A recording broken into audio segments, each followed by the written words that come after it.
அனைவருக்கும் வணக்கம். நான் கவிஞர் திருவண்ணாமலை சரவணன். திருவண்ணாமலை இருக்கக்கூடிய மகேஷ் வித்யா மந்திர் சிபிஎஸ்இ ஸ்கூல்ல தான் என்னுடைய பெரிய பிள்ளை படிச்சாரு. படிச்சு முடிச்சுட்டு இப்போ சென்னை ஐஐடியில் ஃபர்ஸ்ட் இயர் இன்ஜினியரிங் படிச்சிட்டு இருக்காரு.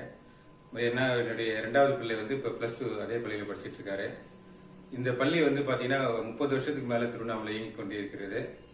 இவங்க முக்கியமா டெய்லி பிரேயர்கள் பாத்தீங்கன்னா மெடிடேஷன் தியானம் கற்றுக் கொடுக்குறாங்க. அதனால பாத்தீங்கன்னா பிள்ளைகளுக்கு ஒழுக்கம் இயல்பிலே அங்க வந்துடுது.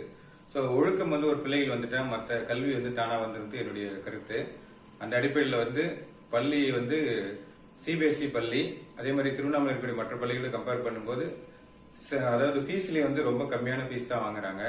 அதே மாதிரி எஜுகேஷனல் ஸ்டாண்டர்ட்ஸ்ல எந்த ஒரு காம்ப்ரமைஸும் பண்ணிக்காம மிகச்சிறப்பா சொல்லி கொடுத்துட்டு இருக்காங்க. அது மட்டும் இல்லாமல் ஒரு பிள்ளைகளுடைய மைனஸ் பிளஸ் இது எல்லாத்தையும் ரொம்ப பர்சனலா ஒவ்வொரு டீச்சர்ஸும் வாட்ச் பண்ணி அவங்களுக்கு சப்போஸ் ஏதாவது ஒரு சப்ஜெக்ட்ல வீக்கா இருக்காங்கன்னா அவங்க தொடர்ந்து ஃபாலோ பண்ணி பர்சனலா அவங்களுக்கு இன்ட்ரெஸ்ட் எடுத்துக்கிட்டு கேர் எடுத்துட்டு அவங்க பேரண்ட்ஸ் கூட கூப்பிட்டு பேசி அந்த சப்ஜெக்ட்ல அவங்க 100% மார்க் எடுக்கிறதுக்குண்டான எல்லா வேலைகளையும் அவங்க செய்யறாங்க.